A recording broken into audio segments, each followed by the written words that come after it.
नमस्कार दोस्तों, welcome to Rajasthan अखाड़ा। मेरा नाम है सिद्धार्थ शर्मा और हम तैयारी कर रहे हैं आर एस मेंस की।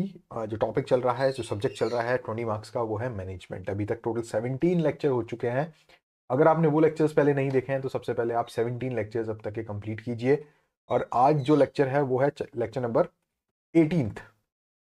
ठीक है, जिसमें हम पढ़ने की कोशिश करेंगे, समझने की कोशिश करेंगे, डिस्कस करेंगे अच्छे से कि ट्रेनिंग क्या होती है, डेवलपमेंट क्या होता है और अप्रेजल सिस्टम क्या होता है। इसके अलावा इन तीनों चीज़ों की इंपॉर्टेंस क्या होती है और ये किस तरह से की जाती है। आप ये लेक्चर देख पा रहे हैं राजस्थान अखाड़ा यूट्यूब चैनल, यूपीएससी अखाड़ा ऐप पर। और अच्छे से हम ऑथेंटिक सोर्सेज से हर एक सब्जेक्ट को आपके सामने खोल कर इस तरह रख रहे हैं कि आप उन चीज़ों को समझ पाए, उन चीज़ों को याद कर पाए इजीली। टेलीग्राम चैनल से हमारा पीडीएफ डाउनलोड करके इजीली उसको समझ पाए, रिवीजन कर पाए, ताकि अच्छे से अच्छा स्कोर आप सिक्योर कर पाए मेंस में। ठीक है, आर एस मेंस में, राजस्थान एडमिनिस्ट्रेटिव सर्विसेज के मेंस में 800 नंबर का होता है। कट ऑफ आजकल कम जा रही है, उसका सीधा सीधा कारण है ऑथेंटिक सोर्सेज से पढ़ाई नहीं हो पा रही, नोट्स वगैरह पे डिपेंड कर हो रहे हैं हर कोचिंग सेंटर्स वगैरह और सारे स्टूडेंट्स। तो हम उस लीक को तोड़ते हुए आपके पास, आपके सामने लेकर आ रहे हैं एनसीईआरटी से बना हुआ जो मटेरियल है वो सारा, जी स्लाइड्स वगैरह जो हैं, कंटेंट जो है वो सारा एनसीईआरटी एनआईओएस से उठाया गया है, ताकि एक ऑथेंटिसिटी जो है वो क्रिएट हो मटेरियल में और एक कॉन्फिडेंस जो है वो एस्पिरेंट्स में आए। तो हर एक चीज़ जो अब तक 17 लेक्चर्स हुए हैं, इससे पहले मैं बताऊंगा कौन कौन से हुए हैं। अगर आपने वो नहीं देखे हैं तो पहले वो कवर कीजिए। आज का 18th लेक्चर जो है, छोटा सा टॉपिक है ये। इसमें हम समझने की कोशिश करेंगे ट्रेनिंग क्या होती है, डेवलपमेंट क्या होता है, अप्रेजल सिस्टम क्या होता है, इसकी इंपॉर्टेंस क्या होती है और टेक्निक क्या होती है, किस तरह से ट्रेनिंग की जाती है, किस तरह से डेवलपमेंट और किस तरह से अप्रेजल सिस्टम। ठीक है, सबसे पहले मैं आपको लिए चलता हूँ सिलेबस की तरफ। आर एस मेन्स के पेपर नंबर 1 में यूनिट 3 का पार्ट बी है मैनेजमेंट, जो कि 20 मार्क्स का आता है। हमने इसकी यूनिट फर्स्ट कंप्लीट कर ली है, यूनिट सेकंड कंप्लीट कर ली है। यूनिट थर्ड में आज हम यहाँ से शुरू करेंगे, ये यहाँ तक स्ट्रेस मैनेजमेंट तक हमारे 17 लेक्चर हो चुके हैं। आज के लेक्चर में मैं आपको पढ़ाऊंगा training, development and appraisal system. ये होगा लेक्चर नंबर 18।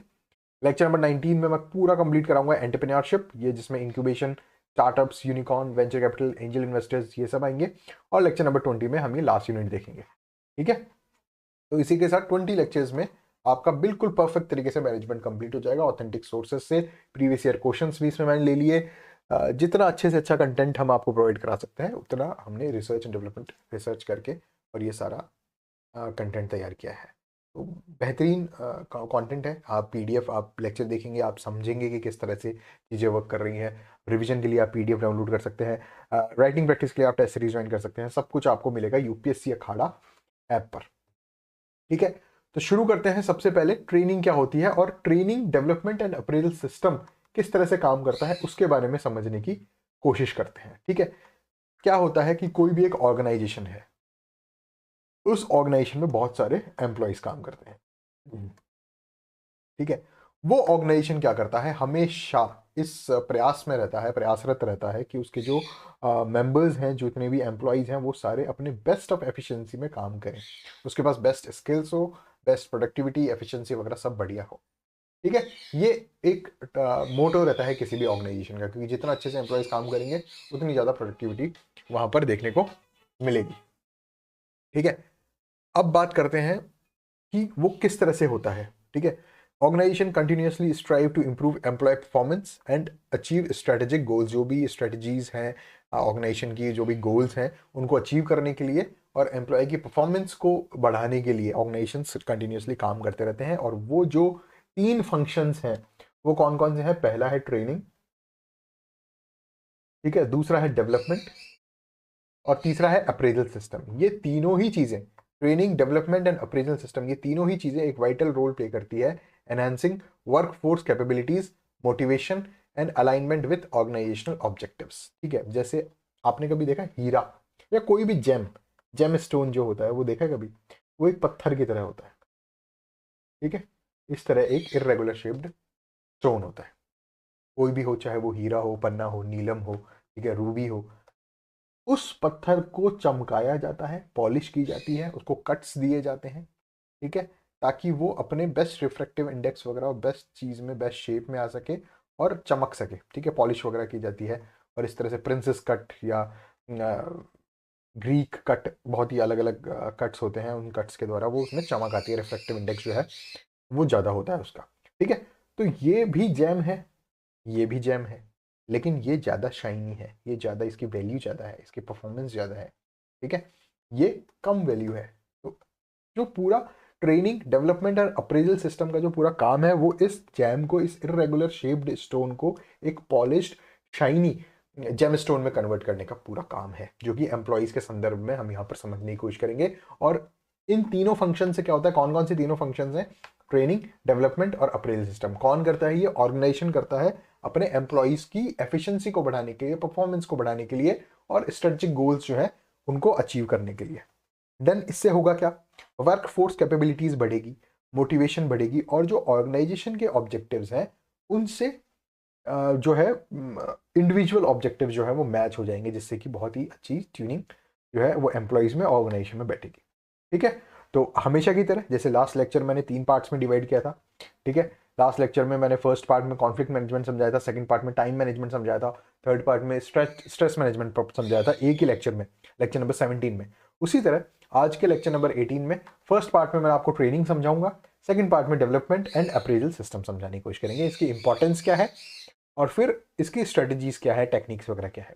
ठीक है, तो सबसे पहले समझने की कोशिश करते हैं ट्रेनिंग की डेफिनेशन, कि ट्रेनिंग होती क्या चीज है।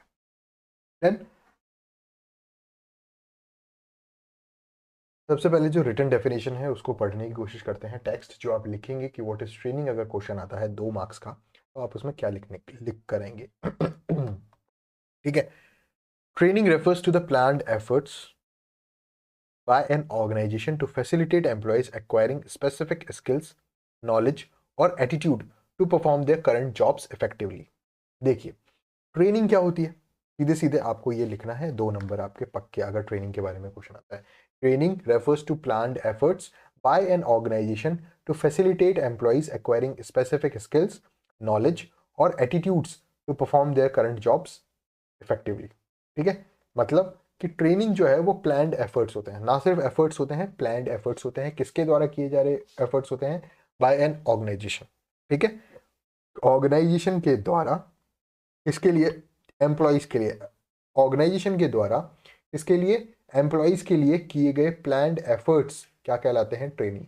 जिसकी सहायता से, ऐसे प्लान्ड एफर्ट्स जिनकी सहायता से क्या हो, स्पेसिफिक स्किल्स जो है वो एक्वायर हो। ठीक है, कि मान लीजिए अकाउंट्स की कोई जॉब है, उसके लिए अगर ट्रेनिंग की जा रही है, तो कोशिश ये की जाएगी कि वो ट्रेनिंग के जो एफर्ट्स हों वो इस तरह से प्लान किए जाए कि आपको अकाउंटेंसी की जो बेसिक नॉलेज है या ऑडिटिंग की जो बेसिक नॉलेज है वो आपको स्किल्स जो है वो एक्वायर हो, नॉलेज एक्वायर हो related to the subject, related to the topic, related to the activities done in that particular job, और attitude to perform their current jobs effectively. अगर टेक्निकल जॉब है तो उस तरह से वो एफर्ट्स प्लान हो जाएंगे, अगर अकाउंट्स वगैरह की, ऑडिटिंग वगैरह की जॉब है तो उस तरह से।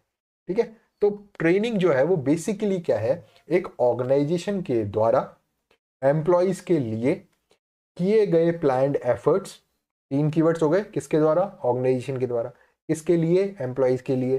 ठीक है, क्या प्लान्ड एफर्ट्स जिससे क्या हो, एक्वायर हो specific skills, specific knowledge and attitude, जिससे आउटपुट क्या निकले, आउटपुट निकले to perform their current jobs effectively. Training जो होती है वो बेसिकली जो जॉब ओरिएंटेड होती है। कोई भी ट्रेनिंग होगी, फॉर एग्जांपल आप कल को आईपीएस के लिए सेलेक्ट होते हैं या फिर आरपीएस के लिए सेलेक्ट होते हैं, तो आपकी ट्रेनिंग कहाँ कराई जाएगी, आरपीएस की ट्रेनिंग राजस्थान पुलिस अकेडमी,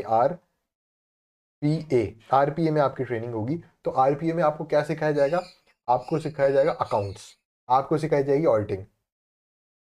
नहीं, ये नहीं होगा, क्यों, क्योंकि आप आरपीएस सेलेक्ट हो रहे हैं, तो अकाउंट्स एंड ऑडिटिंग से आपका क्या काम। ठीक है, ये जॉब ओरिएंटेड है, ट्रेनिंग जॉब ओरिएंटेड है। जब आप आरपीएस सेलेक्ट होंगे तो आपकी जब ट्रेनिंग होगी तो वो ट्रेनिंग वही होगी जिस चीज से रिलेटेड आपकी जॉब है।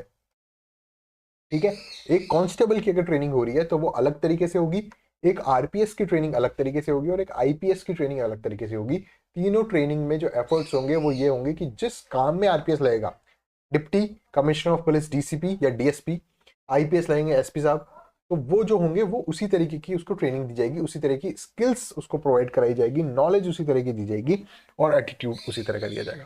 कांस्टेबल को नॉलेज आईपीएस की नहीं मिलेगी, कांस्टेबल की जब ट्रेनिंग होगी तो उसको उसी के जॉब प्रोफाइल के रिलेटेड ट्रेनिंग दी जाएगी ताकि वो स्पेसिफिक स्किल सीख सके। ठीक है, उसको AK-47 चलाना नहीं सिखाया जाएगा। बात समझ आ गई? तो इस तरह से and focuses on short term improvement, short term improvement पे फोकस किया जाएगा कि आज के दिन में क्या सीखा गया, आज 10 किलोमीटर की दौड़ करनी है। ठीक है, डेली रूटीन पे काम किया जाएगा। तो ट्रेनिंग की डेफिनेशन समझ में आ गई। ट्रेनिंग सबसे पहले तो जॉब ओरिएंटेड होती है। ठीक है, अगर आप RAS बनते हैं तो आप HCM रीपा में जाते हैं, SDM बनते हैं तो। ठीक है, Harishchandra Mathur institute of public administration, HCM RIPA. ठीक है, अगर आप IAS बनते हैं तो IAS में आप कहाँ पर आपकी ट्रेनिंग होती है? आपकी ट्रेनिंग होती है लबासना। ठीक है, तो वो वहां पर जिस जिस जगह पर ट्रेनिंग हो रही है आपकी, जिस जॉब के लिए होती है, उस जॉब के से रिलेटेड स्किल्स, नॉलेज और एटीट्यूड आपको वहां सिखाया जाता है प्लान्ड तरीके से। कौन करवाता है ट्रेनिंग? ऑर्गेनाइजेशन कराता है, DOPT कराएगा, department of personal and training. ठीक है, बाय एन ऑर्गेनाइजेशन किसको कराई जाती है? टू द एम्प्लॉइज, एम्प्लॉइज को कराई जा रही है, तो ये जॉब ओरिएंटेड है। ठीक है, जॉब से रिलेटेड होगा। क्या होगा उसमें? ट्रेनिंग के दौरान प्लान्ड एफर्ट्स होंगे। टारगेट क्या होगा? ताकि आपको स्पेसिफिक स्किल्स, उस जॉब के रिलेटेड स्पेसिफिक स्किल्स मिल पाए, नॉलेज मिल पाए, एटीट्यूड्स मिल पाए to perform their current jobs effectively, ताकि आप अपनी करंट जॉब जो है वो इफेक्टिवली कर पाए। It is often job oriented and focus on short term improvement, वो शॉर्ट टर्म इंप्रूवमेंट पे फोकस करता है। इन सारी चीज को, ट्रेनिंग को हम समझेंगे इस डायग्राम के द्वारा। ठीक है, कि एम्प्लॉय ट्रेनिंग से और डेवलपमेंट से क्या बेनिफिट्स होते हैं। ट्रेनिंग की डेफिनेशन तो हमने देख ली, ये ट्रेनिंग की डेफिनेशन क्या होती है, उसका फीचर्स भी देख लिया कि वो शॉर्ट टर्म इंप्रूवमेंट पर फोकस करता है, वो जॉब ओरिएंटेड रहता है। ठीक है, बेसिक डेफिनेशन देख ली। Training refers to the planned efforts by an organisation to facilitate employees acquiring specific skills, knowledge और attitudes to perform their current jobs effectively. अब बात करते हैं benefits of employ training and development. क्या क्या 7 जो है बेनिफिट्स की बात करेंगे। स्टार्ट करेंगे यहां से, इंप्रूव्ड वर्क परफॉर्मेंस। जैसे ही आपको ट्रेनिंग से आप बाहर आते हैं तो आप क्या लेकर आएंगे? नॉलेज लेकर आएंगे, आप एटीट्यूड लेकर आएंगे, आप सर्टेन स्किल्स लेकर आएंगे। ठीक है, जब वो आप डिप्लॉय करेंगे काम में तो क्या होगा? वर्क परफॉर्मेंस जो है वो बेसिकली इंप्रूव हो जाएगी। इसके अलावा एनकरेजमेंट ऑफ न्यू आइडियाज, नए नए आइडियाज जो है उनको एनकरेज करोगे आप। इनोवेशन जो है वो वहां पर देखने को मिलेगी, रिसर्च एंड डेवलपमेंट वहां पर देखने को मिलेगा। ठीक है, जब आपकी वर्क परफॉर्मेंस बढ़ेगी, आपकी एफिशिएंसी बढ़ेगी, तो कंपनी के गोल्स जो है वो अचीव होंगे, अच्छे से अचीव होंगे, टाइमली अचीव होंगे। ठीक है, इंक्रीज्ड एम्प्लॉय एंगेजमेंट, इस तरह का एटीट्यूड एम्प्लॉयज का बन जाएगा कि वो बहुत ज्यादा कंपनी के जो गोल्स हैं, स्ट्रेटेजिक गोल्स हैं, उनमें खुद को एंगेज होना शुरू करेंगे। ठीक है, रिड्यूस्ड एब्सेंटिज्म, जो एम्प्लॉयज की एब्सेंट रहने वाली जो प्रवृत्ति है उससे निजात मिलेगी, क्योंकि ट्रेनिंग में उनको उसी तरीके से ढाल दिया गया है कि किस तरह से आपको काम करना है। ठीक है, वर्क परफॉर्मेंस अगर बढ़ रही है तो प्रोडक्टिविटी भी वहां पर बढ़ेगी ही बढ़ेगी, हायर प्रोडक्टिविटी वहां पर देखने को मिलेगी। ठीक है, और हायर प्रोडक्टिविटी अगर देखने को मिल रही है तो अल्टीमेटली इंक्रीज्ड प्रॉफिट्स वहां पर देखने को मिलेंगे। तो ये 7 जो बेनिफिट्स हैं वो ट्रेनिंग एंड डेवलपमेंट के सीधे सीधे हैं। अगर आपसे क्वेश्चन पूछा जाता है, मैं आगे और पढ़ाऊंगा इसको कि ट्रेनिंग एंड डेवलपमेंट के बेनिफिट्स क्या क्या हैं, वो सारी चीज़ें और हम एक्सप्लेन करके बात करेंगे। लेकिन अभी ये जो डायग्राम आपको देखने को मिल रहा है, इसमें 7 बेनिफिट्स सीधे सीधे दिखाए जा रहे हैं और इनको आप रख लीजिए। 2 नंबर का अगर क्वेश्चन पूछा जाता है what are the benefits of training and development, तो आप इस तरह से लिखेंगे। अब ये दोनों चीज़ों के लिए ही है, दोनों परिप्रेक्ष्य में ही है कि एम्प्लॉय के लिए भी क्या इंपॉर्टेंट है, ट्रेनिंग से उसको और अच्छी स्किल्स मिल रही है, उसके काम करने की क्षमता बढ़ रही है, वो बहुत इजीली काम कर पा रहा है। पहले अगर विदाउट ट्रेनिंग उसको काम करवाया जाएगा तो वो उतना अच्छे से काम नहीं कर पाएगा। जैसे मान लीजिए कि एक सब इंस्पेक्टर भर्ती हो रहा है और आज उसको कहा जाए 10 किलोमीटर दौड़ो, बड़ा मुश्किल होगा। ठीक है, लेकिन जब वो ट्रेन हो जाएगा तो 10 किलोमीटर दौड़ना उसके लिए जस्ट अनदर थिंग होगी, वो बहुत इजीली उसको दौड़ लेगा। तो ट्रेनिंग से ना सिर्फ ऑर्गेनाइजेशन का बेनिफिट होता है बल्कि एम्प्लॉय का भी बेनिफिट होता है, वो बहुत इजीली वो काम कर देता है, उसकी खुद की प्रोडक्टिविटी भी बढ़ रही है और कंपनी की प्रोडक्टिविटी भी बढ़ रही है, एम्प्लॉय की वर्क परफॉर्मेंस भी बढ़ रही है और टोटल ऑर्गेनाइजेशन की वर्क परफॉर्मेंस भी बढ़ रही है। ठीक है, achievement of company goals, company goals अगर अचीव हो रहे हैं तो एम्प्लॉय के भी गोल्स अचीव हो रहे हैं, उसको भी इंक्रीमेंट वगैरह मिल रहा है, क्योंकि वो ट्रेनिंग मिलने की वजह से उसको वो स्पेसिफाइड स्किल्स वगैरह मिल चुके हैं और काफ़ी चीज़ें जो है वो उसके पर्सनैलिटी में भी इम्प्रूव हो गई है। ठीक है, तो इस तरह से benefits of employ training and development हमने यहाँ पर देखने की कोशिश की। देन अब इम्पोर्टेंस ऑफ ट्रेनिंग हम और अच्छे से समझते हैं। क्या क्या होगा आपको भाई, सीधे सीधे क्वेश्चन में लिखना है ना, क्वेश्चन आएगा what are the importance of training. उस तरीके से हम मैंने यहाँ पर आपको 6 पॉइंट्स बता दिए। पहले ऑलरेडी मैंने आपको समझाया हुआ है कि 3 तरीके से क्वेश्चन पूछे जाएंगे, 2 नंबर, 5 नंबर और 10 नंबर के क्वेश्चन। ठीक है, 2 नंबर में आपको 2 पॉइंट्स लिखने हैं मिनिमम, आप ज़्यादा लिखेंगे तो बहुत अच्छी बात है।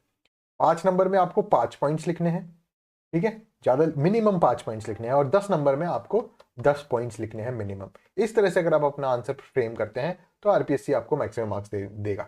ठीक है, इसीलिए हर एक 5 नंबर 10 नंबर क्वेश्चन आने से पहले मैं आपको बता देता हूं किस तरह से क्वेश्चन फ्रेम होके आएगा, और आपको इस तरह से उसका आंसर लिखना है।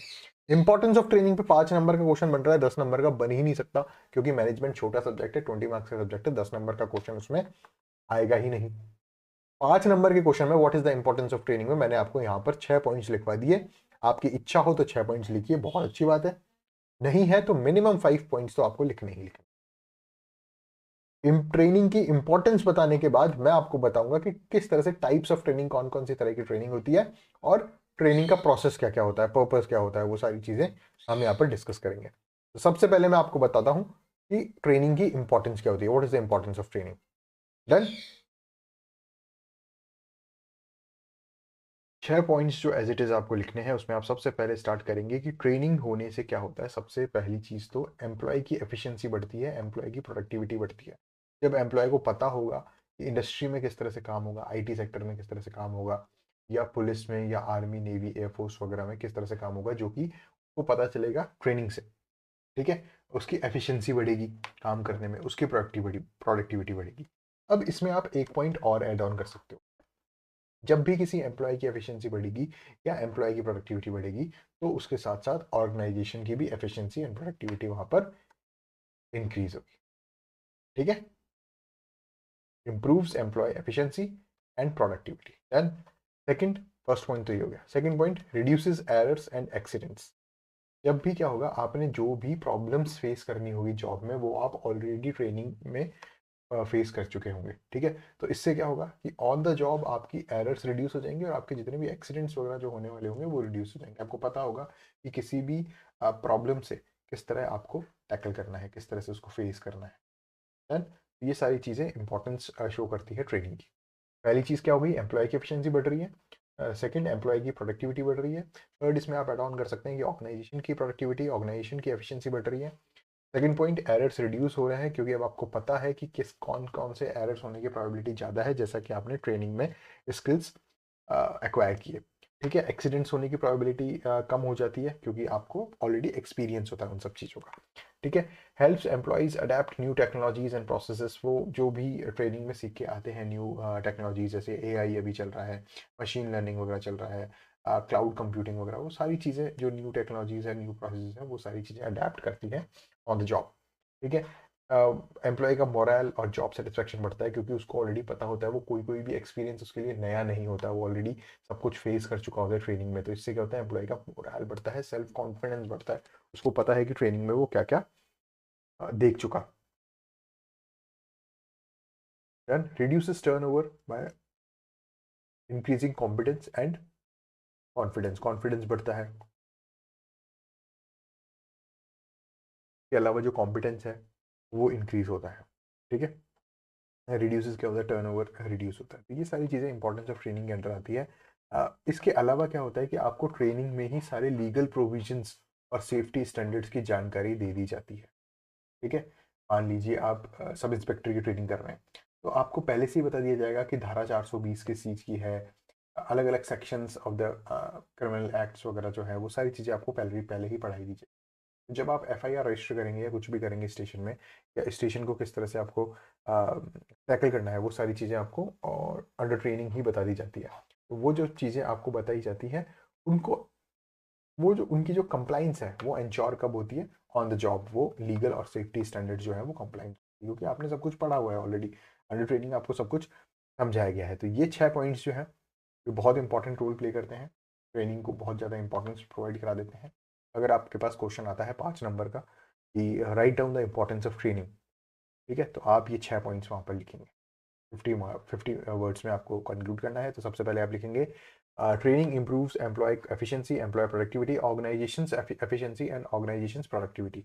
It reduces errors and accidents, helps employees adapt new technologies and processes like, for example आप यहाँ पर दे सकते हैं, for example AI, artificial intelligence, machine learning, ठीक है, या फिर ऑग्यूमेंटेड रियलिटी, वर्चुअल रियलिटी। ये सारी चीज़ें जो नई टेक्नोलॉजीज आ रही हैं, जो आप पेपर 2 साइंस टेक के चैप्टर में पढ़ते हैं, वो सारी चीज़ें आप यहाँ कोट कर सकते हैं। Then enhances employee morale and job satisfaction.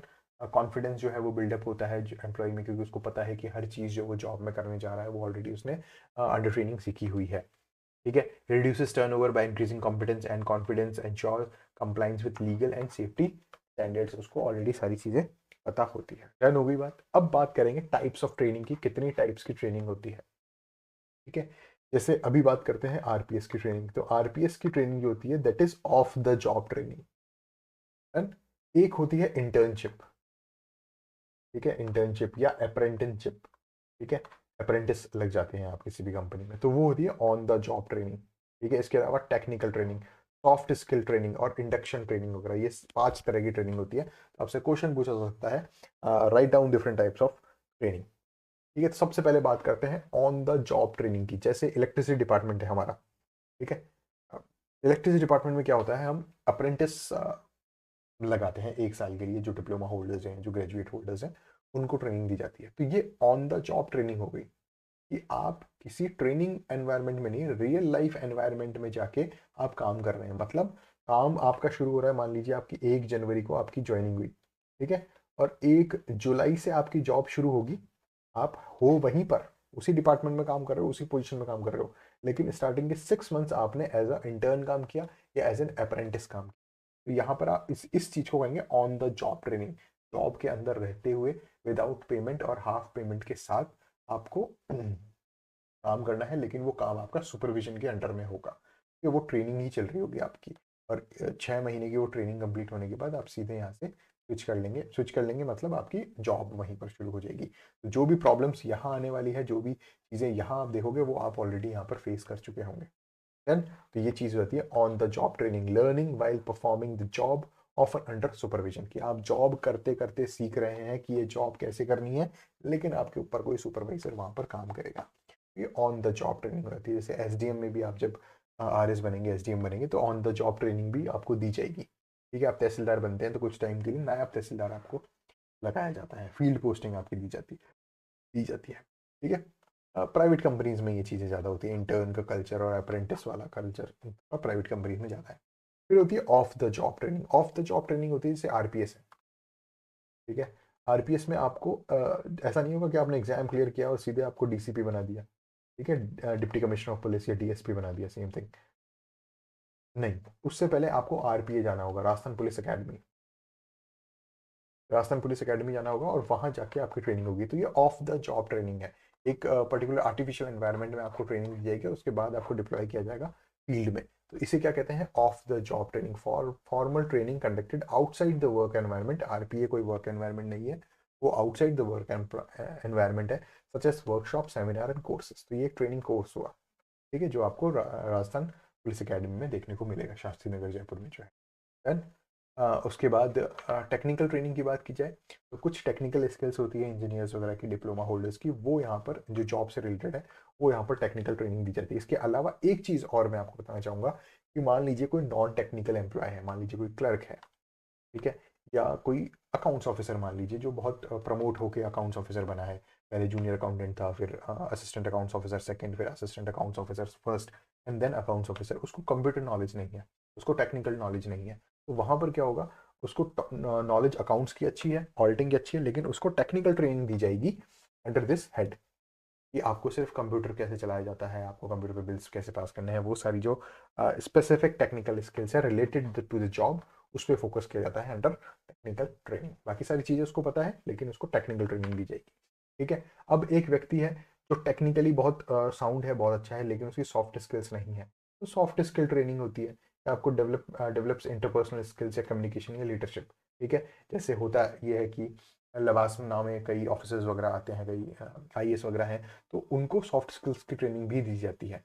कि ठीक है आपको ज्ञान बहुत ज़्यादा है पब्लिक एडमिनिस्ट्रेशन का, आपको सब्जेक्ट की नॉलेज बहुत अच्छी है, इन डेप्थ नॉलेज है आपको भी ऑप्शनल सब्जेक्ट की, या वाइड रेंज ऑफ नॉलेज है आपको बाकी सारे ह्यूमैनिटीज़ की, लेकिन सॉफ्ट स्किल ट्रेनिंग वहाँ पे लीडरशिप ट्रेनिंग, कम्युनिकेशन ट्रेनिंग और इंटरपर्सनल स्किल्स की ट्रेनिंग भी दी जाती है, स्पेशली अगर आप IFS ज्वाइन करते हैं। हाँ, तो एडिशनल ट्रेनिंग होती है, ठीक है। डिनर एटिकेट्स वगैरह वो सारी चीज़ें अच्छे से सिखाई जाती है। तो ये सारी चीज़ें टाइप्स ऑफ ट्रेनिंग। एक और है इंडक्शन ट्रेनिंग। इंडक्शन ट्रेनिंग में क्या होती है, introduces new employees to the company culture, policies and procedures. ये जो कंपनी के एम्प्लॉयज होते हैं उनको कंपनी के कल्चर, पॉलिसीज और प्रोसीजर से जो है वो इंट्रोड्यूस कराया जाता है। तो ये भी एक तरह की ऑन द जॉब ट्रेनिंग ही हुई, ठीक है, कि आप जॉब में ही हैं और जॉब करते करते आपका क्या हो रहा है, जॉब होते होते आपको कंपनी के कल्चर के बारे में समझाया जा रहा है, पॉलिसीज़ के बारे में समझाया जा रहा है, मेडिकल पॉलिसीज़ वगैरह, ट्रैवलिंग पॉलिसीज़ और वो सारी चीज़ें और प्रोसीजर जो भी होते हैं वो सब। तो इसी के साथ हमने टोटल 5 तरह की ट्रेनिंग के बारे में बात की। आपसे अगर क्वेश्चन 5 नंबर का पूछा जाएगा, define different types of trainings, तो सबसे पहले आप बताएंगे on the job training, second of the job training, third technical training, fourth soft skills training और फिफ्थ जो होगा वो इंडक्शन ट्रेनिंग। हर टाइप की ट्रेनिंग में आपको 10 वर्ड्स, 10 to 15 वर्ड्स लिख के उसको 15 वर्ड्स में कंक्लूड करना है आंसर को, ठीक है। एक बार फिर रिवीजन करा दूं, on the job training job के अंदर ही हो रही है, कोई अलग से आर्टिफिशियल एनवायरनमेंट, कोई वर्कशॉप, कोई सेमिनार नहीं उसमें दिया जा रहा। Learning while performing the job, ठीक है, जॉब में ही आपको डायरेक्ट डिप्लॉय कर दिया गया है और वहां पे आप जॉब करते करते ही चीजें सीख रहे हैं अंडर द सुपरवाइजर। सुपरवाइजर आपको समझा रहा है कि ऐसे नहीं ऐसे करना है। सेकंड चीज ऑफ द जॉब ट्रेनिंग होती है कि आपको जॉब से पहले एक आर्टिफिशियल एनवायरनमेंट में वर्क एनवायरनमेंट की तरह आपको बना के फॉर्मल ट्रेनिंग कंडक्ट कराई जाती है, वर्कशॉप, सेमिनार और कोर्सेज। फिर आता है टेक्निकल ट्रेनिंग। टेक्निकल ट्रेनिंग में आपको जैसे मान लीजिए नॉर्मल आप ऑलरेडी वर्किंग है तो आपको टेक्निकल स्किल्स प्रोवाइड करने के लिए टेक्निकल ट्रेनिंग इधर कंप्यूटर या मोबाइल या कुछ भी e governance, M governance, quick governance वगैरह से रिलेटेड आपको ट्रेनिंग दी जाएगी। सॉफ्ट स्किल्स ट्रेनिंग मैंने आपको बता ही दिया, IAS IFS वगैरह दी जाती है इंटरपर्सनल स्किल्स और कम्युनिकेशन और लीडरशिप बढ़ाने के लिए। इंडक्शन ट्रेनिंग जो है वो कंपनी को इंट्रोड्यूस कराने के लिए दी जाती है, कंपनी से रिलेटेड कल्चर, कंपनी से रिलेटेड पॉलिसीज और कंपनी से रिलेटेड प्रोसीजर्स के बारे में। 10 हो गई बात। अब ट्रेनिंग प्रोसेस में 4 स्टेप्स आते हैं। ये 4 स्टेप्स भी बहुत ज़्यादा इंपॉर्टेंट है, आपसे पूछा जा सकता है। Explain different steps included in training processes, 5 number का क्वेश्चन यहाँ से आ सकता है। क्या क्वेश्चन बन सकता है, एक्सप्लेन डिफरेंट स्टेजेस या steps included under training process या ट्रेनिंग प्रोसेस, ठीक है। तो सबसे पहले आता है नीड्स असेसमेंट। कोई भी ट्रेनिंग होती है उससे पहले एक असेसमेंट किया जाता है, ठीक है, कि एक व्यक्ति आपके ऑफिस में आया है और आपके ऑफिस में आने से पहले ऑफिस के लिए क्या स्किल्स चाहिए और इसमें क्या स्किल्स हैं और उन दोनों में कितना गैप है, वो गैप फुलफिल किया जाएगा थ्रू थ्रू ट्रेनिंग, ठीक है। जैसे मान लीजिए एक व्यक्ति सब इंस्पेक्टर बन जाता है और सब इंस्पेक्टर बनने के बाद उसको पुलिस में भर्ती होना है। पुलिस में भर्ती होने के लिए उसको पर डे 10 किलोमीटर की रनिंग करने की आवश्यकता है। लेकिन क्या ये अभी 10 किलोमीटर रन कर रहा है, नहीं, तो इसको एक आर्टिफिशियल एनवायरनमेंट, वर्क एनवायरनमेंट में भेजा जाएगा राजस्थान पुलिस अकेडमी में, और वहां पर ये पर डे 10 किलोमीटर रनिंग करेगा, 5 किलोमीटर सुबह, 5 किलोमीटर। 10 हो गई बात। तो इस तरह से फर्स्ट पॉइंट जो होता है ट्रेनिंग प्रोसेस का, वो ये देखा जाता है कि एम्प्लॉय के अंदर अभी क्या स्किल्स हैं, ऑर्गेनाइजेशंस की रिक्वायरमेंट क्या है स्किल्स की, इन दोनों के बीच में जो गैप है उसको फुलफिल की जाती है ट्रेनिंग के द्वारा। Identify skills gap through performance reviews, survey और ऑर्गेनाइजेशन गोल्स।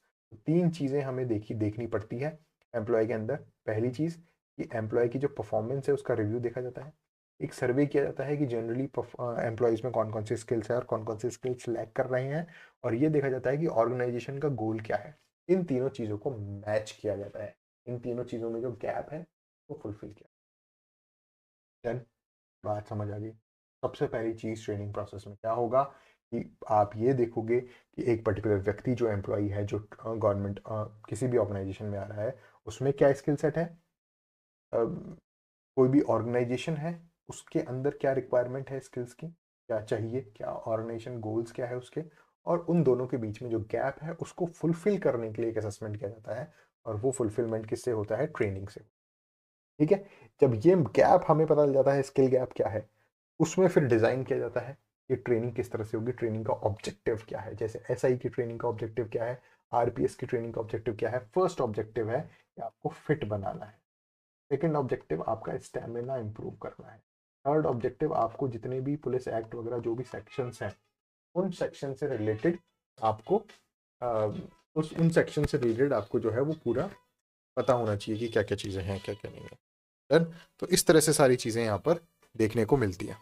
तो ये हमने देखा डिज़ाइन, और डिज़ाइन के बारे में और देखते हैं। इन सब चीज़ों के अलावा डिज़ाइन में ये इंक्लूड किया जाता है कि कंटेंट क्या है डिज़ाइन के अंदर।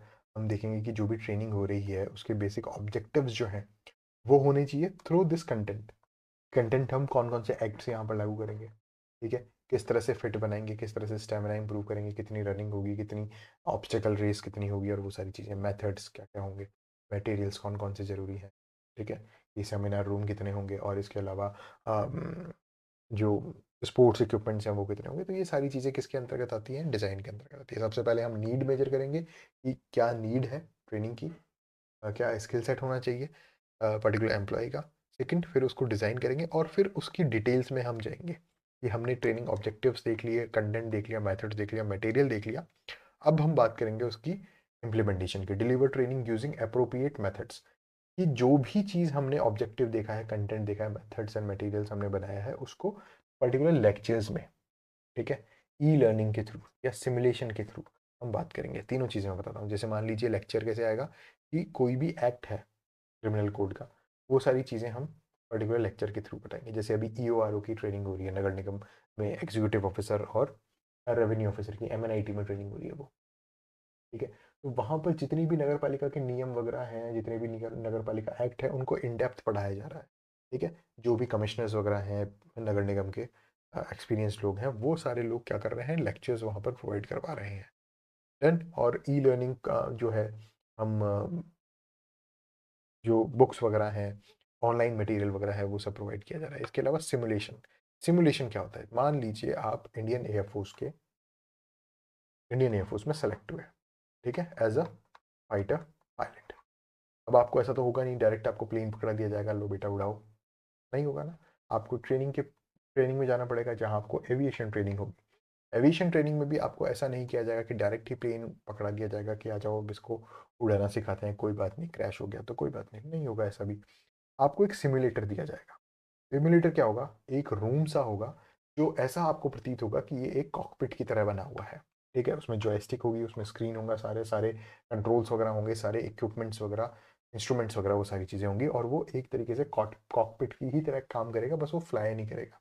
वो आपको शो ये करेगा कि आप इस एल्टीट्यूड पे उड़ रहे हैं, आप विंड स्पीड इतनी है, और वो सारी चीज़ें आपको शो करेगा। तो वो चीज़ होती है सिमुलेशन, सिमुलेटर, ठीक है, फ्लाइंग सिमुलेटर पे आप काम कर रहे हैं। Done? तो जब आप इस तरह की ट्रेनिंग्स वगैरह देखते हैं तो उसमें सिमुलेशंस आते हैं। इसके अलावा और सिमुलेशंस, रियल वर्ल्ड एनवायरनमेंट बनाना एक तरीके से, वो क्या कहलाता है, सिमुलेशन। तो ये आपकी ट्रेनिंग का इम्प्लीमेंटेशन हो गया। सबसे पहले क्या हुआ, नीड हमने जानने की कोशिश की कि एम्प्लॉय की, ऑर्गेनाइजेशन की नीड क्या है और एम्प्लॉय में कौन से स्किल सेट नहीं है जो ऑर्गेनाइजेशन के लिए काम के हैं, वो स्किल सेट हमें एम्प्लॉय को देने हैं। दूसरा, उस स्किल सेट को एक्वायर करने के लिए ट्रेनिंग ऑब्जेक्टिव्स, कंटेंट, मेथड्स और मटेरियल जो कि डिज़ाइन के अंतर्गत आता है। उसके बाद हमने ट्रेनिंग डिलीवर करने के लिए इम्प्लीमेंट करने की कोशिश की कि किस तरह से लेक्चर्स होंगे, ई लर्निंग किस तरह से होगी, सिमुलेटर्स किस तरह से काम करेंगे, वो सारी चीज़ें। और फिर बाद में इन द एंड आता है इवेल्युएशन, कि लास्ट में जब आप अंडर ट्रेनिंग होके, जब एम्प्लॉयज़ वहाँ से निकले, ट्रेनिंग कैडेट्स वहाँ से निकले, तो उनमें क्या चेंजेस आए, इवेल्युएट किया जाता है। एसएस ट्रेनिंग इफेक्टिवनेस की कितनी इफेक्टिव हुई, कि पहले जब एक अंडर ट्रेनिंग बंदा जब आया था तब उसमें क्या स्किल सेट मिसिंग थे, और अब उसने क्या क्या एक्वायर किए इस ट्रेनिंग के दौरान। क्या वो रनिंग कर पा रहा है, क्या वो प्लेन अच्छे से उड़ा पा रहा है, क्या वो सिमुलेटर पे अच्छा काम कर पा रहा है, क्या उसको जितने भी एक्ट्स वगैरह थे वो सारे याद हो गए हैं, क्या वो फिट हो गया है, स्टेमिना। तो ये सारी चीज़ें फीडबैक के थ्रू, टेस्ट के थ्रू और परफॉर्मेंस चेंजेस के थ्रू जो है वो मेजर की जाती है। डन हो गई बात। तो part first of our today's lecture यहाँ पर कंप्लीट होता है, जिसमें मैंने आपको समझाने की कोशिश की। सबसे पहले बेनिफिट्स ऑफ ट्रेनिंग, ट्रेनिंग की डेफिनेशन हमने देखी, इंपॉर्टेंस क्या है ट्रेनिंग की वो बात हुई। फिर उसके बाद टाइप्स ऑफ ट्रेनिंग, मैंने आपको 5 टाइप ऑफ ट्रेनिंग बताई, on the job training, of the job training, induction training, soft skills training और टेक्निकल ट्रेनिंग, ठीक है। उसके बाद ट्रेनिंग प्रोसेस किस तरह से होता है, सबसे पहले नीड्स देखी जाती है, उसके बाद में उसको डिज़ाइन किया जाता है, ट्रेनिंग को डिज़ाइन करने के बाद इंप्लीमेंट किया जाता है, और इन दी एंड आपको इवेल्युएट किया जाता है। तो यहाँ पर part first of this lecture complete होता है, ट्रेनिंग यहाँ पर कंप्लीट होती है। ठीक है, ट्रेनिंग, ये जो कॉमा लगा हुआ है, ट्रेनिंग हमने कंप्लीट कर लिया। और अब जो second part of the lecture है वो है डेवलपमेंट एंड अप्रेजल सिस्टम। यहाँ पर थोड़ी सी गड़बड़ है इस स्लाइड में। ये जो है ये डेवलपमेंट एंड अप्रेजल सिस्टम यहाँ से शुरू हो रहा है। ठीक है, ये गड़बड़ सिर्फ इतनी थी कि यहाँ पे हेडिंग नहीं दी गई। ये यहाँ से अपना second part of the lecture development and appraisal system शुरू हो रहा है। तो हम यहाँ पर देखेंगे कि डेवलपमेंट एंड अप्रेजल सिस्टम क्या होता है, पर्पस क्या है इसका, ये एक सेक्शन आ जाएगा। Second, development and appraisal system के की कंपोनेंट्स क्या है, इसके बारे में हम पढ़ेंगे। अप्रेजल्स को कंडक्ट करने के मेथड्स क्या क्या हैं वो देखेंगे, और बेनिफिट्स क्या क्या होंगे इस चीज़ के। तो ये 4 सेक्शंस में हमारा ये लेक्चर जो है वो होगा, और हर सेक्शन पे एक 5 नंबर का क्वेश्चन बनता है। ठीक है, और 2 नंबर का क्वेश्चन इस चीज़ पर बनता है कि डेवलपमेंट एंड अप्रेजल सिस्टम क्या होते हैं। तो शुरू करते हैं। सबसे पहले जब समझने की कोशिश करते हैं कि डेवलपमेंट एंड अप्रेजल सिस्टम होती क्या चीज़ है। सबसे पहली बात कि डेवलपमेंट एंड अप्रेजल सिस्टम जो है वो जरूरी क्यों है। ठीक है, जैसे ही आपने जॉब ज्वाइन की, जॉब ज्वाइन करने से पहले क्या होगा, आपकी ट्रेनिंग हो जाएगी। ठीक है, और जॉब ज्वाइन करने के बाद आप कंटिन्यूसली एक वर्क स्किल के ऊपर काम करते रहेंगे। डन। लेकिन एम्प्लॉयज़ को ग्रो करने के लिए, ऑर्गेनाइजेशन को ग्रो करने के लिए आपको कंटिन्यूसली क्या जरूरत होगी, डेवलपमेंट और अप्रेजल सिस्टम। मान लीजिए आज आपने किसी स्किल सेट पे ट्रेनिंग दी और यहाँ से जॉब शुरू हो गई। ठीक है, अब जॉब के बीच में आपको कुछ और स्किल्स प्रोवाइड करानी है, तो वो जो स्किल्स प्रोवाइड होंगी वो डेवलपमेंट एंड अप्रेजल सिस्टम के थ्रू होगी। इसके अलावा अगर कोई व्यक्ति बहुत ज़्यादा काम कर रहा है तो उसको अप्रेज किया जाएगा मोटिवेट कर रखने के लिए। ठीक है, तो इसलिए यहाँ पर डेवलपमेंट और अप्रेजल सिस्टम बहुत ज़्यादा क्रूशियल हो जाते हैं ऑर्गेनाइजेशन की सक्सेस के लिए। नहीं तो क्या होता है, एक थ्रेशोल्ड पॉइंट आ जाता है जहाँ पे वो स्टैग्नेंट हो जाती है कंपनी, ऑर्गेनाइजेशन की प्रोग्रेस जो होती है। ठीक है, तो उस प्रोग्रेस को, उस सक्सेस को स्टैग्नेंट ना रखते हुए उस थ्रेशोल्ड को पार करके और ज़्यादा प्रॉफिटेबल बनाने के लिए हम डेवलपमेंट एंड अप्रेजल सिस्टम का सहारा लेते हैं। जिसके तहत क्या होता है कि एम्प्लॉयज जो है वो कंटिन्यूसली ग्रो करते रहते हैं, और जितने ज़्यादा एम्प्लॉयज ग्रो करेंगे उतना ज़्यादा वो कंट्रीब्यूट करेंगे effectively. Development and appraisal systems are crucial for organizational success, ensuring employees grow and contribute effectively. These systems provide feedback. In systems में क्या होता है, ये feedback provide कराते हैं। मान लीजिए आज आपने कोई कहीं सिलेक्शन होता है, सिलेक्शन के बाद आपकी ट्रेनिंग होती है, ट्रेनिंग के बाद आपको एक अक्वायर्ड स्किल सेट के साथ आप जॉब में आ जाते हैं। जॉब में आने के बाद आपका कंटिन्यूसली फीडबैक लिया जाता है, एरियाज ऑफ इम्प्रूवमेंट जो है वो आइडेंटिफाई किए जाते हैं, ताकि आपको उस तरीके से डेवलपमेंट एंड अप्रेजल सिस्टम वहां पर काम कर सके। ठीक है, ये कंटिन्यूसली एम्प्लॉय को क्या करता है, सपोर्ट प्रोवाइड करवाता है डेवलपमेंट के लिए through training and career advancement. Employee भी, जब एम्प्लॉय की प्रोग्रेस जो है वो स्टेगनेंट हो जाएगी, तब ऑर्गेनाइजेशन की प्रोग्रेस भी क्या हो जाएगी, स्टेगनेंट हो जाएगी। लगातार ये जो ग्राफ है ये इस तरह मूव करेगा कि पहले प्रोग्रेस हो रही है, ट्रेनिंग हो रही है, और फिर यहाँ पर ये जो सक्सेस है या जो कैरियर ग्राफ है ये बिल्कुल पैरेलल हो जाएगा। तो इसमें क्या होता है, इस चीज को आइडेंटिफाई किया जाता है कि कौन कौन से ऐसे एरियाज है जहां पर इंप्रूवमेंट देकर उस सक्सेस को और बढ़ाई जाए, परफॉर्मेंस को और इफेक्टिवली और इम्प्रूव किया जाए। तो वहाँ क्या काम करते हैं, वहाँ डेवलपमेंट एंड अप्रेजल सिस्टम काम करते हैं। क्या काम किया हमने, एरियाज ऑफ इम्प्रूवमेंट जो है वो आइडेंटिफाई कर लिया, और उसके बाद फेयर इवेल्युएशन किए। ठीक है, कि कौन सा एम्प्लॉय जो है वो ज़्यादा अच्छे से काम कर रहा है, कौन सा एम्प्लॉय ज़्यादा सही तरीके से काम नहीं कर रहा है, कहाँ इंप्रूवमेंट होने की आवश्यकता है। तो उस हिसाब से एम्प्लॉयज़ की स्ट्रेंथ को रिकॉग्नाइज किया जाता है, अचीवमेंट्स को रिकॉग्नाइज किया जाता है, और उस हिसाब से वो चीज़ वहाँ सारी काम करती है। डन, तो समझ में आ गया डेवलपमेंट एंड अप्रेजल सिस्टम क्या होता है। जिस तरह ट्रेनिंग जॉब से पहले एक स्किल सेट प्रोवाइड कराती है, वहीं development and appraisal system job के बाद ये देखता है कि कौन से एरियाज ऑफ इम्प्रूवमेंट है, कहाँ कहाँ पे कौन कौन सी स्किल्स मिसिंग है वो देना, और साथ में एम्प्लॉयज़ का फेयर असेसमेंट करके, फेयर इवेल्युएशन करके उनको उसी तरीके का रिन्यूमरेशन, सैलरी वगैरह, बोनस वगैरह प्रोवाइड करा के उनको मोटिवेट रखना, ताकि वो अपनी स्ट्रेंथ के ऊपर और काम कर सके और हर दिन और ज़्यादा चीज़ें अचीव कर सके। ठीक है, अब बात की जाएगी पर्पस क्या है डेवलपमेंट और अप्रेजल सिस्टम का, क्यों ये जरूरी है। जिस तरह हमने इंपॉर्टेंस ऑफ ट्रेनिंग स्टार्टिंग में पढ़ा, वैसे ही अब हम यहाँ पर पढ़ने की कोशिश करेंगे, समझने की कोशिश करेंगे, जिस पर एक 5 मार्क्स का क्वेश्चन, जो कि 50 वर्ड्स में जिसका आंसर लिखना होता है, वो भी बनता है। क्वेश्चन पूछा जा सकता है, what is the purpose of development and appraisal system. तो सबसे पहला यहाँ पर पॉइंट आता है, enhance employee skills and performance. ये सेम चीज ट्रेनिंग में भी काम में आती है, लेकिन ट्रेनिंग में क्या होता है, ट्रेनिंग में एनहेंस नहीं होता। ट्रेनिंग में आदमी को जीरो से वो स्किल दी जाती है, ठीक है। फिर उस स्किल को प्राप्त करने के बाद वो जॉब में आ जाता है। जॉब में आने के बाद ये देखा जाता है कि उस स्किल में कितनी कमी है, क्या चीज मिसिंग है, क्या इंप्रूवमेंट हो सकते हैं। तो यहां पर एनहेंस वर्ड यूज करेंगे, ठीक है। परफॉर्मेंस तो वो कर ही रहा है ऑलरेडी, परफॉर्म तो वो कर ही रहा है जॉब में, लेकिन उस परफॉर्मेंस को भी एनहेंस करता है development and appraisal system. Employee की स्किल्स जो उसको ट्रेनिंग के थ्रू मिली थी, उस स्किल्स को और एनहेंस करने का काम करता है development and appraisal system. These systems help employees develop their skills and improve their performance in current roles, ठीक है। मान लीजिए आप सब इंस्पेक्टर सेलेक्ट होते हैं, ठीक है। आपकी ट्रेनिंग हुई सब इंस्पेक्टर की। ट्रेनिंग होने के बाद आप फील्ड में डिप्लॉय हो गए। कुछ लोग बने यहाँ पर एसएचओ, कुछ लोग बने साइबर एक्सपर्ट, साइबर सेल के वो हो गए। कुछ ये जो इन्वेस्टिगेशन करने वाले होते हैं वो बन गए, ठीक है। कुछ जो चले गए अलग अलग सेल्स में चले गए।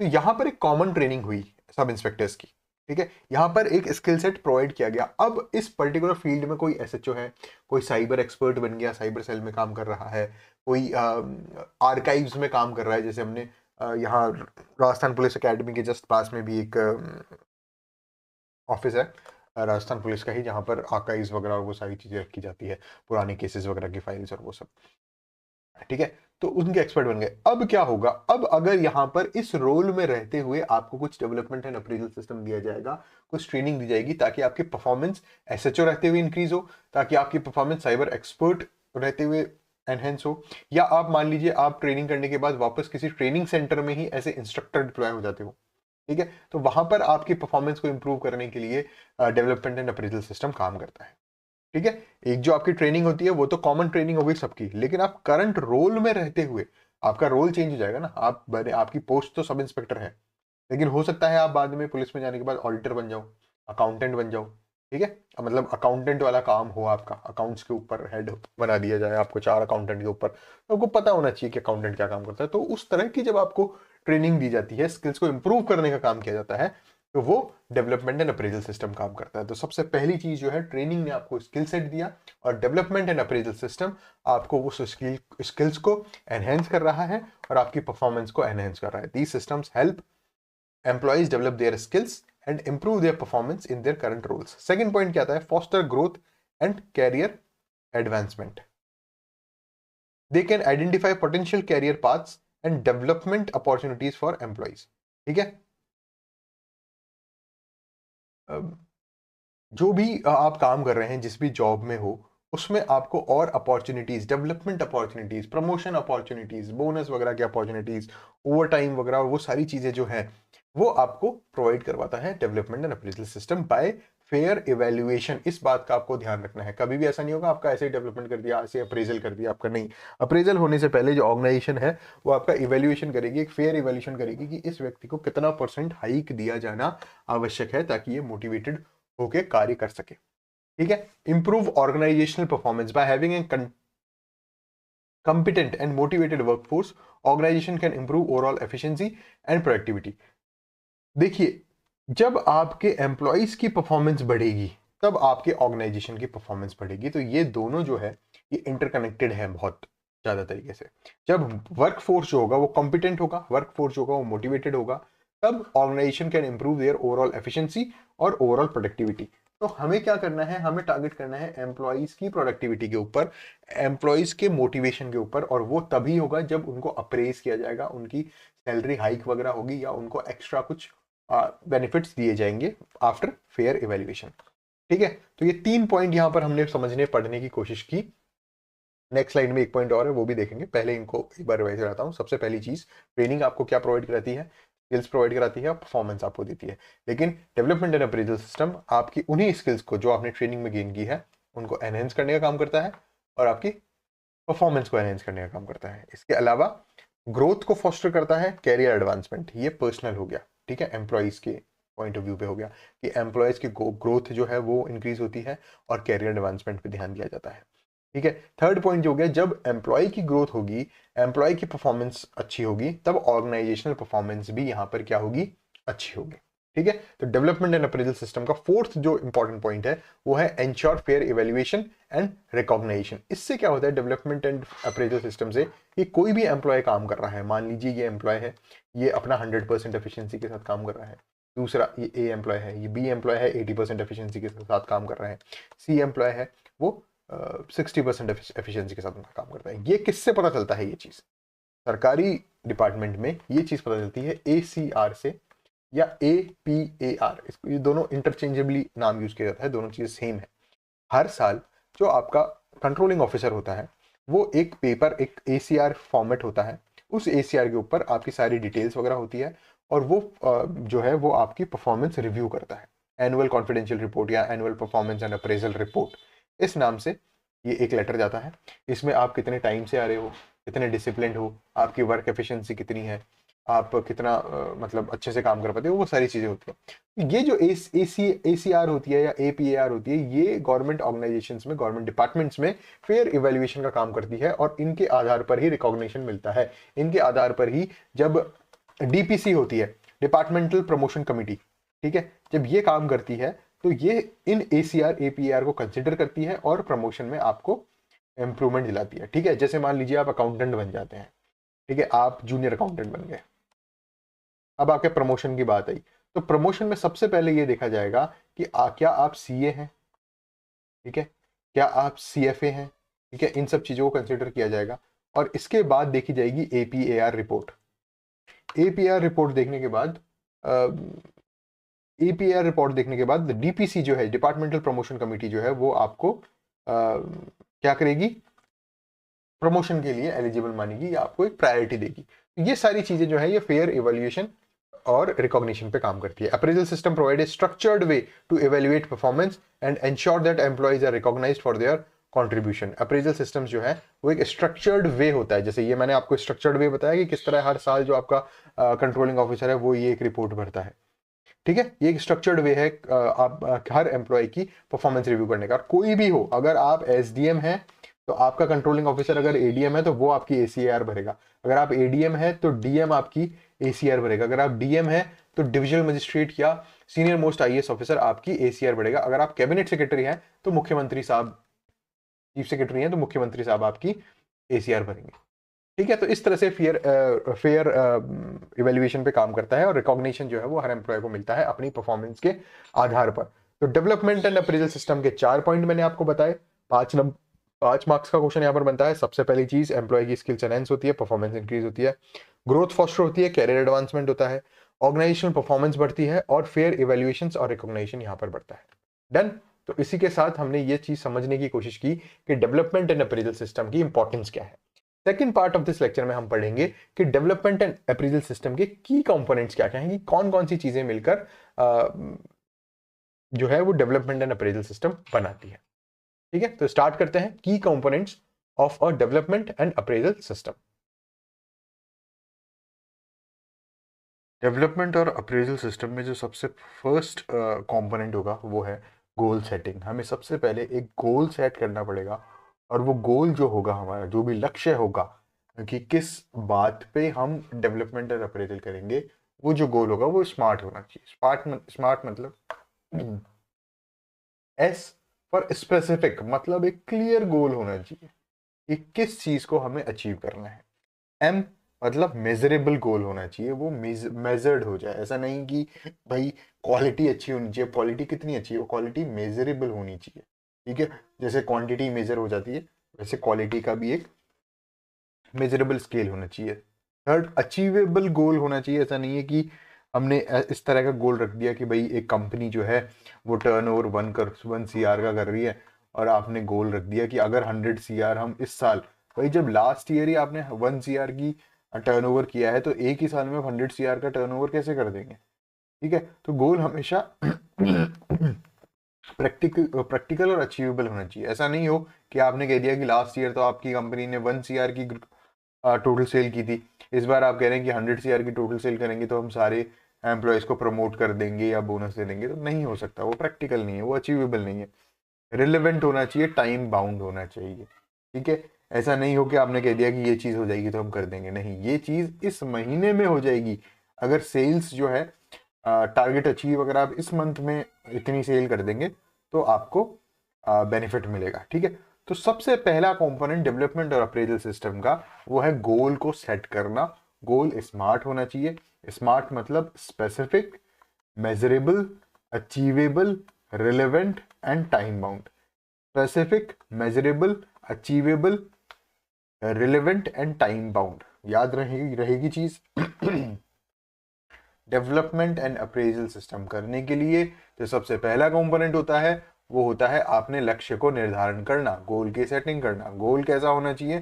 गोल स्मार्ट होना चाहिए। S for smart, M for measurable, A for achievable, R for relevant and T for time bound. Second होगा कि इस लक्ष्य के आधार पर जो भी हमने गोल सेट किया है उसके आधार पर उसकी परफॉर्मेंस का इवेल्युएशन करना चाहिए। जो भी ऑब्जेक्टिव आपने दिया है, मान लीजिए आपने स्पेसिफिक गोल दे दिया कि आप एक मर्सिडीज के शोरूम में काम करते हैं, आप मैनेजर हैं मर्सिडीज के शोरूम के, और आपको टारगेट दिया गया, स्पेसिफिक टारगेट दिया गया कि आपको 10 गाड़ियां बेचनी है। ये मेजरेबल भी है कि कितनी कार की सेल होगी, वो मेजरेबल हो जाएगा। ये अचीवेबल भी है, ऐसा होना चाहिए कि लास्ट मंथ जो है वो 8-7 गाड़ियां सेल हुई हो तो ये अचीवेबल हो। ऐसा नहीं कि लास्ट मंथ एक गाड़ी सेल हुई है और इस बार आप कह रहे हैं कि भाई 100 करके दिखा दो।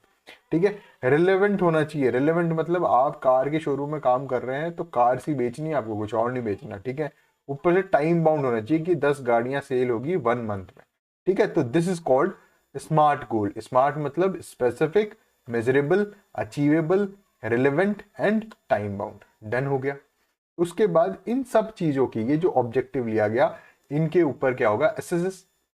Assess employee performance against established goals and objectives. ये जो ऑब्जेक्टिव दिए गए इसके ऊपर उसकी परफॉर्मेंस को मेजर किया जाएगा। मान लीजिए आपको लक्ष्य दिया गया कि आप 1 महीने के अंदर टाइम बाउंड मैनर में 10 गाड़ियां आपको बेचनी है और आपने मान लीजिए उस महीने में 12 गाड़ियां बेच ली, तो ये आपकी परफॉर्मेंस का इवेल्युएशन हो गया कि आपको जितना टारगेट दिया गया था उससे 20% आपने और ज्यादा अच्छा परफॉर्म किया है।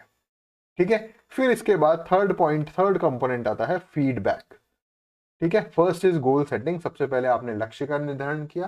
सेकंड, आपने परफॉर्मेंस का इवेल्युएशन किया। लक्ष्य निर्धारित हो गया कि एक कार के शोरूम में आपको 1 महीने के अंदर अंदर 10 गाड़ियां बेचनी है। तो ये किस तरह का गोल हुआ? ये एक स्मार्ट गोल हुआ। स्मार्ट मतलब specific, measurable, achievable, relevant and time bound. इसके बाद आपकी परफॉर्मेंस को इवेल्युएट किया गया कि क्या आप इस गोल को पाने में सक्षम हुए या नहीं हुए, ये अचीव हुआ या नहीं हुआ, वो परफॉर्मेंस इवेल्युएशन हुआ। थर्ड कंपोनेंट जो आता है वो आता है फीडबैक। फीडबैक किस तरह से काम करेगा? Provide constructive feedback to employees on their strength and areas of improvement. आपको ये कहा गया कि ठीक है, आपने 10 गाड़ियों का टारगेट था, 12 कार्स बेच ली। ठीक है, किसी व्यक्ति ने और वापस, किसी एक और व्यक्ति को 10 का टारगेट दिया गया था, उसने 9 ही बेची। ठीक है, तो यहाँ तो रहा +2 का परफॉर्मेंस, यहाँ रही -1 की परफॉर्मेंस। तो इस तरह से यहाँ पर फीडबैक एम्प्लॉय को दिया जाएगा कि भाई क्या गलतियां रही, क्या आपकी स्ट्रेंथ थी जिसकी वजह से आपने 9 गाड़ियां बेच पाए, क्या ऐसा इंप्रूवमेंट है एरिया का जिससे आप ये एक और बेच पाते, कहाँ पर आपने जो मार्केटिंग का स्ट्रेटजी अपनाई, जो शोकेसिंग की प्रोडक्ट की, वो कहीं कहाँ गड़बड़ हुई। तो उस तरीके से फीडबैक दिया जाता है। सबसे पहले है गोल, सेकंड है गोल की परफॉर्मेंस, ठीक है, और थर्ड फिर परफॉर्मेंस के बाद फीडबैक। फीडबैक जो आपको ऑर्गेनाइजेशन देगा, कंस्ट्रक्टिव फीडबैक। ठीक है, एक तो होता है नॉर्मल फीडबैक, एक होता है कंस्ट्रक्टिव फीडबैक जिससे आपको अपनी कमियों का पता चलता है, जिससे आप उसकी सुधार कर सके। थर्ड पॉइंट आता है development planning. Create individual development plans that outline training, education and other opportunities to support employee growth. अब ये सब होने के बाद आपको इस तरह की प्लानिंग करनी है ताकि जो एम्प्लॉय है उसका डेवलपमेंट हो सके। वो प्लान आपको आउटलाइन करना है, चाहे आप उसको ट्रेनिंग दे रहे हैं। ठीक है, यहाँ जो फीडबैक आया उस फीडबैक के आधार पर आपको ट्रेनिंग दी जा रही है। ठीक है, एजुकेट कर रहे हैं और अदर अपॉर्चुनिटीज प्रोवाइड की जा रही है ताकि एम्प्लॉय की ग्रोथ हो, और एम्प्लॉय की अगर ग्रोथ होगी अल्टीमेटली तो कंपनी की भी ग्रोथ होगी। ठीक है, ये सब कुछ करने के बाद आपको परफॉर्मेंस रिव्यू करने हैं, conduct regular reviews to discuss progress, provide feedback and adjust development plans. वही सारी चीजें वापस हो गया कि वापस प्रोग्रेस डिस्कस की जाएगी, फीडबैक प्रोवाइड किया जाएगा और डेवलपमेंट प्लान्स देखे जाएंगे। तो सबसे पहली चीज क्या थी? गोल। आपको लक्ष्य निर्धारण करने हैं। लक्ष्य कैसे होने चाहिए? स्मार्ट लक्ष्य होना चाहिए। स्मार्ट मतलब specific, measurable, achievable, relevant and time bound. उसके बाद आपको परफॉर्मेंस चेक करनी है। परफॉर्मेंस चेक करने के बाद अकॉर्डिंगली आपको फीडबैक देना है। फीडबैक एक कंपोनेंट है डेवलपमेंट एंड अप्रेजल सिस्टम का। फीडबैक मिलने के बाद आपको डेवलपमेंट प्लानिंग करनी है कि किस तरह से, कहाँ से क्या ट्रेनिंग प्रोवाइड की जा सकती है एडिशनल स्किल्स को इम्प्रूव करने के लिए, या फीडबैक के आधार पर जो भी चीजें करनी है वो डेवलपमेंट प्लानिंग में देखी जाएगी। तत्पश्चात किया जाएगा परफॉर्मेंस का रिव्यू। डन हो गया। अब ये सारी चीजें जो हमने पढ़ी अभी तक, क्या किया कि डेवलपमेंट एंड अप्रेजल सिस्टम क्यों इंपॉर्टेंट है, पहली चीज हमने ये पढ़ी। दूसरा क्वेश्चन बना की components of development and appraisal system, जिसके अंतर्गत हमने पढ़ा goal setting, performance evaluation, feedback, development planning और परफॉर्मेंस रिव्यूज। थर्ड जो है वो अब हम यहां पर पढ़ेंगे मेथड, किस तरह से अप्रेजल सिस्टम काम करता है, किस तरह से अप्रेजल होता है। ये भी एक 5 नंबर का क्वेश्चन बनता है कि किस किस तरह से आप अप्रेजल जो है वो कंडक्ट कर सकते हैं। एक व्यक्ति की सैलरी मान लीजिए 10,000 US डॉलर है और 10,000 रुपए है मान लीजिए आप, और 10,000 रुपए के बाद आप क्या कर रहे हैं, उसकी सैलरी आपको बढ़ानी है, अप्रेजल देना है उसको। तो कितना अप्रेजल होगा वो मेथड हम यहाँ पर डिस्कस करेंगे। ये डिसाइड कैसे हो कि उसकी कितनी सैलरी बढ़नी है। तो सबसे पहली चीज आती है rating scales. Use numerical and descriptive scales to assess employee performance on different aspects of their job. ठीक है, क्या हो रहा है, जैसे आप उबर बुक करते हैं तो उबर में जो उबर पार्टनर जो आता है, जो ड्राइवर आता है, उसको आप एक रेटिंग प्रोवाइड करते हैं। तो ये रेटिंग स्केल्स जो है ये सबसे अच्छा साधन है कंज्यूमर का फीडबैक लेने का और अप्रेजल देने का। ठीक है, आपको बोनस वगैरह जो भी मिलेगा, आपकी सैलरी हाइक जो होगी, पर किलोमीटर रुपीज जो है जो बढ़ेंगे, वो सारे के सारे किस पे डिपेंड कर रहे हैं, आपकी रेटिंग पर डिपेंड कर रहे हैं। तो एक रेटिंग स्केल जारी कर दिया गया। ऐसा कहा जा रहा है, इलेक्ट्रिसिटी डिपार्टमेंट की MD है मिस आरती डोगरा। ठीक है, तो सीनियर IAS है, तो उनकी तरफ से ये अभी न्यूज में पढ़ रहा था मैं कि वो एक रेटिंग सिस्टम जो है वो तैयार करना चाह रही है कि आप गवर्नमेंट ऑफिशियल हैं, मान लीजिए AN है, ठीक है, किसी सब डिवीजन में, इलेक्ट्रिसिटी डिपार्टमेंट है अपना, JBVNL की MD है वो, ठीक है, आरती डोगरा। तो जब आप AN है और यहाँ पर खूब सारे कंज्यूमर्स हैं, ठीक है, वो कंज्यूमर्स कुछ कुछ काम लेकर AN साहब के पास जा रहे हैं, AN साहब ने वो काम किए। अब ऐसा किया जाएगा, वो ऐप में ही हो रहा है वो काम बेसिकली, ठीक है, बिजली मित्र ऐप पर। तो अब क्या होगा, जो भी काम किया गया, जैसे कनेक्शन कटवाने का काम है, कनेक्शन लगवाने का काम है, लोड अपग्रेड कराने का काम है, तो वो सारी चीजें करने के बाद कंज्यूमर जो है वो AN साहब को एक रेटिंग देगा। ठीक है, तो वो रेटिंग 5 में से 10 में से अलग अलग स्केल्स पे, अलग अलग एस्पेक्ट्स ऑफ देयर जॉब पर वो रेटिंग दी जाएगी, और उसके आधार पर जो है वो गवर्नमेंट ये डिसाइड करेगी कि सर को और अच्छी जगह लगाना है, या उनको ट्रांसफर करना है, या क्या उनको बेनिफिट देना है। हर ऑफिसर का ये काम होगा। ठीक है, तो ये अप्रेजल के लिए काम में आती है। ये एक तरीके का मेथड है अप्रेजल कंडक्शन का। क्या है? Rating scale. यूज न्यूमेरिकल और डिस्क्रिप्टिव स्केल। न्यूमेरिकल स्केल मतलब क्या हो गया कि आउट ऑफ 10 आपको मार्क्स देने हैं, इतने हैं, ठीक है, या फिर 5 स्टार रेटिंग में से कुछ देना है। Descriptive scales to assess employees performance के आधार पर, टाइम बाउंड परफॉर्मेंस के आधार पर, मेजरेबल होना चाहिए, रिलेटेबल होना चाहिए, वो सारी चीजें। दूसरा क्या और होता है, 360 डिग्री फीडबैक। अलग अलग सोर्सेस से फीडबैक कलेक्ट करते हैं। 360 डिग्री का फीडबैक मतलब एक रिव्यू टाइप का हो गया, और 360 डिग्री फीडबैक मतलब अलग अलग सोर्सेस से, कि वो जो फीडबैक है वो मैनेजर साहब भी दे रहे हैं फीडबैक एम्प्लॉय को, पीयर्स भी दे रहे हैं, जो आसपास के लोग हैं वो भी दे रहे हैं, जूनियर्स भी फीडबैक दे रहे हैं, कंज्यूमर्स जो हैं वो भी फीडबैक दे रहे हैं, to provide a comprehensive view of employees performance. Performance के आधार पर क्या होगा, अप्रेजल हो जाएगा। और वो परफॉर्मेंस कहां से निकल के आ रही है, 360 डिग्री फीडबैक से। पहली चीज तो क्या हो गई थी, रेटिंग। सीधे सीधे आप 5 स्टार रेटिंग में से आपको रेटिंग मिल रही है, और उस रेटिंग के आधार पर आपका प्रमोशन होगा या अप्रेजल मिलेगा। सेकंड चीज क्या हो गई, 360 डिग्री फीडबैक। 360 डिग्री फीडबैक का मतलब हो गया कि आपके ऊपर जो मैनेजर है वो भी आपका फीडबैक दे रहा है, आपके आसपास जो पीयर्स हैं, जो फ्रेंड्स हैं, आपके कलीग्स जो है वो भी आपको फीडबैक दे रहे हैं, और जो सबॉर्डिनेट्स हैं आपके नीचे जो काम कर रहे हैं वो भी आपको फीडबैक दे रहे हैं। उस फीडबैक के आधार पर क्या हो जाएगा, अप्रेजल हो जाएगा। डन। अब आता है बार्स। बार्स का फुल फॉर्म क्या है, बिहेवियरल एंकर्ड रेटिंग स्केल्स। ठीक है, ये और ज्यादा डिटेल्ड एंकर रेटिंग हो जाएगी इसमें। ठीक है, स्पेसिफिक बिहेवियरल एग्जाम्पल्स के आधार पर रेटिंग दी जाती है। प्रोवाइड मोर डिटेल्ड फीडबैक यहाँ पर दिया जाता है कि उसने ऐसा किया था, ऐसा किया था। डिटेल डिस्क्रिप्टिव फीडबैक हो गया, और डिस्क्रिप्टिव फीडबैक एग्जाम्पल के आधार पर कि जब हमने उसको इतना काम दिया तो उस व्यक्ति ने उस काम को 3 दिन में करने के लिए हमने वो काम दिया, और वो काम उसने 2 दिन में कर दिया। तो ये एक बिहेवियरल एग्जाम्पल देकर रेटिंग कर दी गई।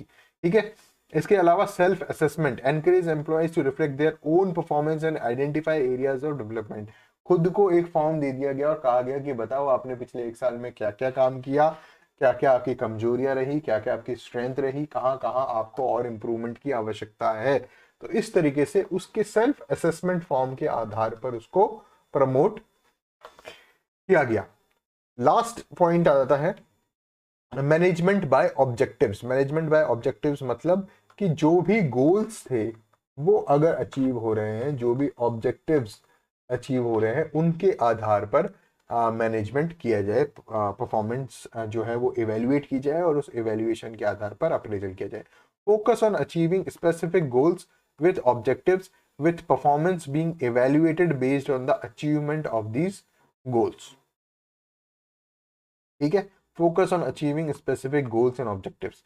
जो फोकस होना चाहिए वो ये होना चाहिए कि अगर मैनेजर ने आपको कहा कि इस मंथ में 10 कार्स बेचनी है, तो आपका फोकस इस चीज पर होना चाहिए, और जो अप्रेजल का फोकस होगा वो भी इसी चीज पर होगा। अगर ये गोल अचीव होता है तो आपको अप्रेजल मिलेगा, अगर गोल अचीव नहीं होता है तो अप्रेजल नहीं मिलेगा। Goal must be smart, SMART। S means specific, M means measurable, A means achievable, R means relevant, and T means time bound, कि 1 महीने में आपको 10 गाड़ियां बेचनी है। ठीक है, focus on achieving specific goals and objective with performance being evaluated based on the achievement of these goals. तो इस तरह से ये सारी चीजें जो है ये मेथड्स हैं, किस तरह से आप अप्रेजल कर सकते हैं। सबसे पहली चीज क्या बताया मैंने आपको, रेटिंग स्केल्स बताया। फिर रेटिंग दी जाती है, आउट ऑफ 10 मार्क्स दिए जाएंगे, आउट ऑफ 5 स्टार्स दिए जाएंगे आपकी परफॉर्मेंस के आधार पर, और उसी आधार पर आपका अप्रेजल होगा। ये एक मेथड है अप्रेजल सिस्टम के अंतर्गत। सेकंड हो जाएगा 360 डिग्री फीडबैक। फीडबैक मतलब आपका रिव्यू लिया जाएगा, और वो रिव्यू कौन देगा, 360 डिग्री है मतलब आपके मैनेजर्स, आपके पीयर्स जो आपके कलीग्स हैं वो, और आपके सबऑर्डिनेट्स जो आपका जूनियर स्टाफ है या कंज्यूमर्स वगैरह है, हर जगह से, हर डायरेक्शन से 360 डिग्री तरीके से आपका फीडबैक लिया जाएगा। Done. Behavioural anchored rating scales, bars का यूज होगा, एग्जांपल्स दिए जाएंगे, सेल्फ असेसमेंट, खुद के द्वारा एक फॉर्म फिलअप होगा जिसमें बताया जाएगा कि मैंने इस साल में क्या किया। फिर मैनेजमेंट बाय ऑब्जेक्टिव्स हो जाएगा कि पूरी तरीके से अप्रेजल सिस्टम डिपेंड करेगा directly on the basis of your achievement of your goals या अचीवमेंट ऑफ योर ऑब्जेक्टिव्स। जो आपको टारगेट दिए गए वो टारगेट अगर पूरे हो रहे हैं तो आपका अप्रेजल होगा, टारगेट पूरे नहीं हो रहे हैं तो अप्रेजल नहीं होगा। डन। तो ये सारी चीजें थी मेथड्स फॉर कंडक्टिंग अप्रेजल। अभी तक डेवलपमेंट एंड अप्रेजल सिस्टम में जो 5-5 नंबर के क्वेश्चंस हमने कवर किए हैं। पहला क्वेश्चन है purpose of development and appraisal systems, कि डेवलपमेंट एंड अप्रेजल सिस्टम का पर्पस क्या होता है, व्हाट इज द इंपॉर्टेंस, वो आप यहाँ पर आपको 4 पॉइंट लिख देने हैं। सेकंड पॉइंट मैंने आपको समझाया what are the key components development and appraisal system में, कंपोनेंट्स क्या क्या होते हैं। और थर्ड जो इंपॉर्टेंट क्वेश्चन बनता है यहाँ पर वो बनता है methods of for conducting appraisals, की अप्रेजल्स अगर आप कर रहे हैं किसी ऑर्गेनाइजेशन में तो उसके क्या क्या मेथड्स हो सकते हैं। सेल्फ असेसमेंट हो सकता है, ऑब्जेक्टिव्स पे डायरेक्टली देख सकते हैं, 360 डिग्री फीडबैक हो सकता है, रेटिंग स्केल्स वगैरह देखे जा सकते हैं। तो ये सारी चीजें हमें वहां पर लिख के आनी है।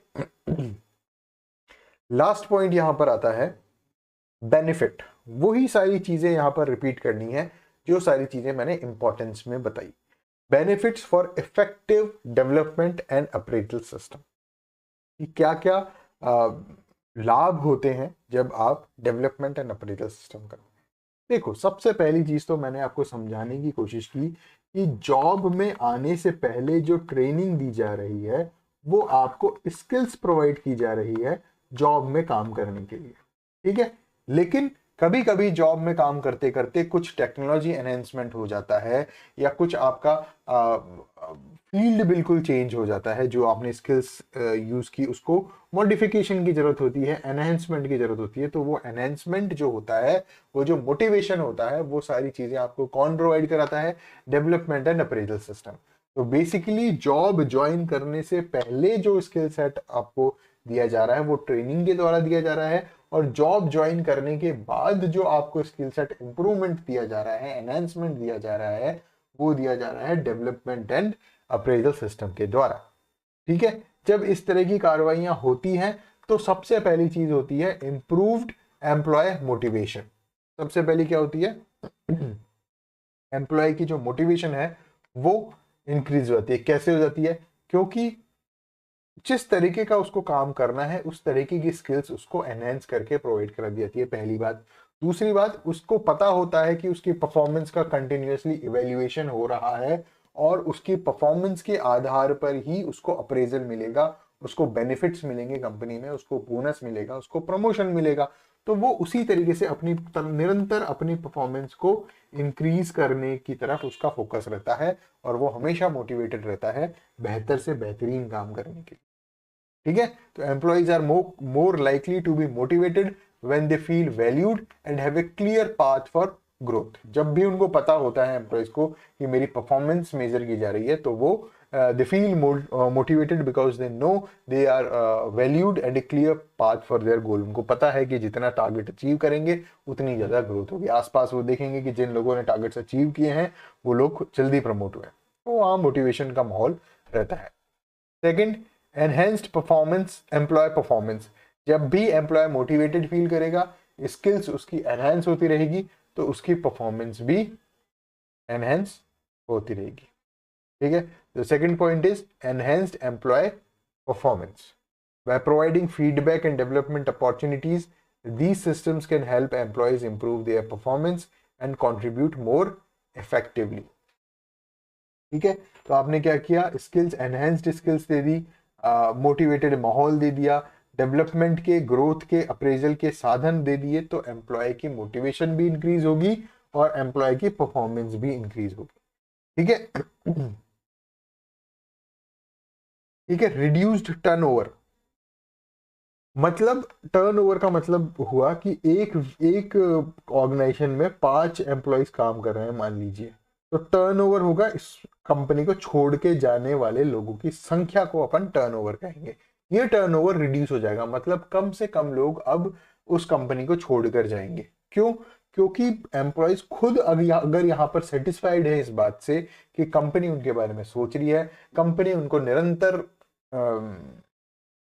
फीडबैक ले रही है, उनको इवेल्युएट कर रही है, फेयर इवेल्युएशन हो रहा है, और एक मोटिवेशन का माहौल है, उनकी परफॉर्मेंस भी इंक्रीज हो रही है, और उनके डेवलपमेंट एंड अप्रेजल का जो प्रोबेबिलिटी है वो बहुत ज्यादा हाई है, उनके आसपास के लोग भी बहुत ज्यादा प्रमोट हुए हैं because of their performance.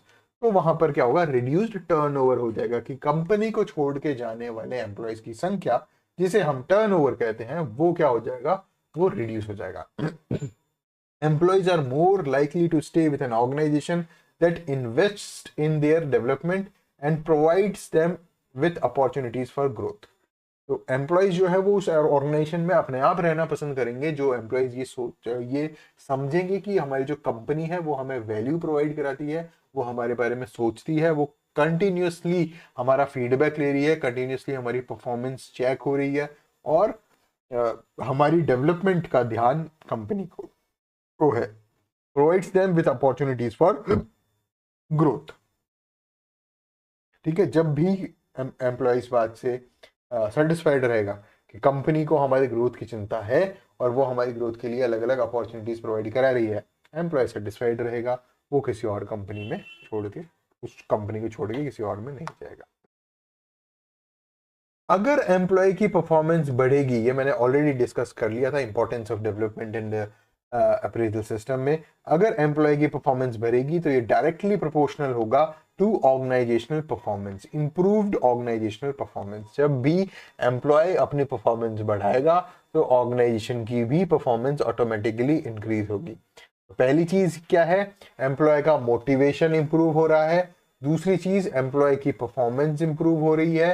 Employ की परफॉर्मेंस इंप्रूव हो रही है तो ऑर्गेनाइजेशन की परफॉर्मेंस इंप्रूव हो रही है, और जो टर्नओवर है, कंपनी को छोड़ के जाने वाले एम्प्लॉयज की जो संख्या है, जिसे हम टर्नओवर कहते हैं, वो रिड्यूस हो रहा है। ठीक है, by having a skilled and motivated workforce organization can improve overall efficiency and productivity. अगर वर्कफोर्स जो है वो स्किल्ड रहेगी, स्किल्स कहां से आई, स्किल्स आई ट्रेनिंग से और डेवलपमेंट एंड अप्रेजल सिस्टम से। मोटिवेशन कहां से आया, अप्रेजल से, प्रमोशन से, सैलरी इंक्रीमेंट से। तो जब इस तरह की टोटल एफिशिएंसी और प्रोडक्टिविटी जब एक एम्प्लॉय की बढ़ती है तो ओवरऑल कंपनी की भी, ओवरऑल ऑर्गेनाइजेशन की भी प्रोडक्टिविटी और एफिशिएंसी डायरेक्टली इंक्रीज होती ही होती है। देन तो इस तरह से बात समझ में आई। ये बेनिफिट्स थे। क्या क्या बेनिफिट्स मैंने आपको बताया। सबसे पहले एम्प्लॉय पे फोकस करेंगे अपन, और एम्प्लॉय की मोटिवेशन बढ़ती है जब भी डेवलपमेंट एंड अप्रेजल सिस्टम होता है तो। ठीक है, दूसरा, एम्प्लॉय की परफॉर्मेंस बढ़ती है। अब अगर एम्प्लॉय की परफॉर्मेंस बढ़ रही है तो ऑर्गेनाइजेशन की भी परफॉर्मेंस बढ़ती है, और टर्नओवर जो है, कंपनी छोड़ के जाने वाले एम्प्लॉयज की संख्या जो है वो कम हो जाती है। इस तरह से ये आज का लेक्चर यही समाप्त होता है। इस लेक्चर की पीडीएफ जो है आपको हमारे टेलीग्राम चैनल राजस्थान अखाड़ा टेलीग्राम चैनल पर मिल जाएगी। Training development and appraisal system lecture number 18 जो है वो आज कंप्लीट हो गया है। 3 यूनिट हमने बहुत अच्छे से यहाँ पर कंप्लीट की। ये जो भी मैंने अभी तक पढ़ाया इन टॉपिक से रिलेटेड, आप ये इस बात को लेकर सेटिस्फाइड रहिए, कॉन्फिडेंट रहिए कि ये अच्छे से अच्छे सोर्स से, और इससे ज्यादा कुछ नहीं हो सकता। अगर एग्जाम में क्वेश्चन बनते हैं कुछ भी, तो वो इसी जो भी कंटेंट मैंने आपको पढ़ाया है यहीं से ही बनेंगे। ठीक है, तो अभी तक 18 लेक्चर्स हमने कंप्लीट किए, जिसमें से ये 3 यूनिट्स जो है वो हमने मैनेजमेंट, आपको पता है कोर्स थोड़ा लेंदी है, ठीक है, इसीलिए इतने सारे लेक्चर्स यहाँ पर बने। रिविजन कीजिए इन सब का। नेक्स्ट लेक्चर 19th लेक्चर जो है वो थोड़ा सा बड़ा होगा। उस लेक्चर में हम ये जो 4th यूनिट है पूरी मैनेजमेंट की, एंटरप्रेन्योरशिप, जिसके अंदर incubation, startup, unicorns, venture capital, angel investors, इन सब के बारे में मैं आपको डिटेल में समझाऊंगा लेक्चर नंबर 19 में।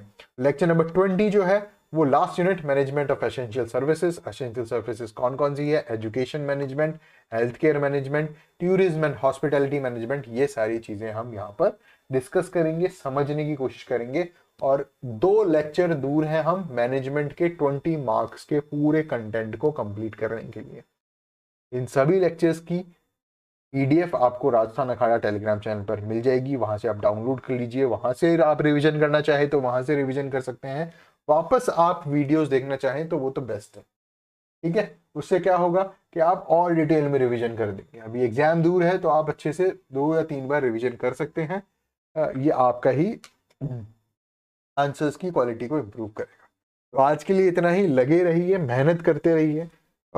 एग्जाम दूर है लेकिन समय कम है, ये मानिए आप, क्योंकि बहुत जल्दी से निकल जाएगा, सिलेबस बहुत बड़ा है। ठीक है, तो उसको धीरे धीरे कवर करते रहिए, रिवीजन भी करना है, टेस्ट सीरीज भी देनी है। तो उम्मीद करता हूँ अप्रैल 2026 में प्रीलिम्स का एग्जाम होगा। उससे पहले आप एक बार मेंस अगर कंप्लीट कर लेंगे नोटिफिकेशन आने से पहले, इससे बेहतर शायद आपकी प्रिपरेशन का कोई और एंगल नहीं हो सकता। ठीक है, all the best for exam. Revision करते रहिए। नेक्स्ट लेक्चर में मिलते हैं, लेक्चर नंबर 19 में, एंटरप्रेन्योरशिप। Thank you.